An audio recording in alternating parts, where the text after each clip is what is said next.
மகனே, மாயக்கலை பயிற்சி உனக்கு முடிந்தது. இனி நீ ஒரு 3 மாத காலத்திற்கு தற்காப்பு கலையை கற்றுக்கொள்.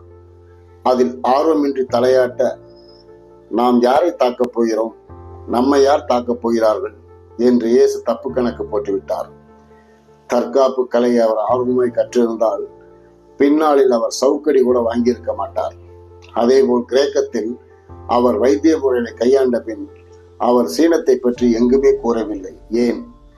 மக்கள் அவரை கடவுளாக நினைத்து வழிபட ஆரம்பித்ததும் இயேசுவின் போதனைகள் பெரிதளவில் செயல்பட அவரே ஒரு பிதா இமேஜ் கொடுத்து விட்டதால் எங்குமே வாய் திறக்கவில்லை.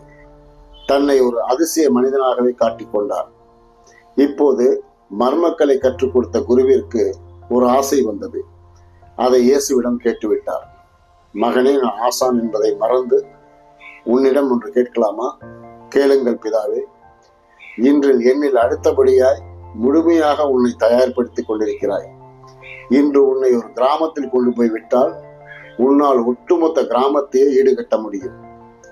நீ ஒரு தனியாய் ஒரு குருகுலம் அமைத்துக் கொண்டு எங்கள் நாட்டிலேயே தங்கிவிடு என்று அன்பு கட்டளையிடுகிறேன். இது என் சுயநலம்தான். சம்மதிக்கிறாயா மகனே? தந்தையே, இந்த சீன திருநாட்டில் கல்விச்சாலையும் எண்ணற்ற வசதிகளும் அப்பழுக்கில்லாத மனிதர்களும் நிறைந்து வியாபித்திருக்கிறார்கள். என் நாட்டிலோ சூதும் வாதும் மனிதனை மனிதன் அழித்துக் கொள்ளவும் அழுக்காரும் ஆசைகளும் நிறைந்து காணப்படுகிறது. அவர்களை திருத்துவதற்கு என் வாழ்நாள் போதாது. என்னை மன்னித்தருகிற பிதாவே. என் நாட்டை நான் திருத்த வேண்டும். அதற்கு உதவியாகத்தான் இவ்வளவு கடுமையான பயிற்சிகளை எடுத்துக்கொண்டேன். சரி மகனே, உன் விருப்பம் போல் செல்லலாம். என்றாவது உன் நாட்டின் பணி முடிந்து விட்டால் அப்போது என்னை நினைத்துக் கொண்டு இந்த ஊருக்கு திரும்பி வா. உன்னை கை நீட்டி அழைக்க சீனா காத்திருக்கிறது. வருவேன் பிதாவே. என் பாதைகளை செம்மையிட்டு யோவான் காத்திருப்பார். நன்று மகனே, உன் இஷ்டம் போல் நாளை மறுதினம் தகுந்த ஏற்பாடுகளோடு உன்னை அனுப்பி வைக்கிறேன். இந்த அப்பனை மறந்து விடாதே. எந்த கலையையும் மறக்காமல் உன்னை எண்ணெயாக்கி இருக்கிறேன். இன்னொரு முக்கிய விஷயம், நீ இந்திய தேசம் சென்று அங்கு 2 வருடம் கழி. அங்கு உனக்கு வாழ்க்கை கற்பிக்கப்படும். எண்ணற்ற கலைகளுக்கு சொந்தக்காரர்கள் அவர்கள். ஆனால் மகனே, உன்னை பற்றி எனக்கு தெரியும்.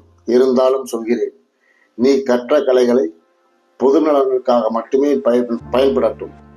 நன்றி பிதாவே. விடை கொடுங்கள். மகனே, லீக்கு ஆறுதல் சொல்லிவிட்டு போ. அன்று இரவு லீ வீட்டில் தங்கினார். பெண்ணே, உங்களை எல்லாம் விட்டு தற்காலிகமாகத்தான் பிரிகிறேன். தாயகத்தின் பணி நிறைவேறியதும் இதே சீனா வருவேன். சுவாமி, நீங்கள் வரும் வரை உங்களுக்காகவே நான் காத்திருப்பேன். இறுதியாக என் வீட்டில் இரவு உணவை முடித்துவிட்டு கிளம்புங்கள். சொன்னது போலவே முடித்தார்.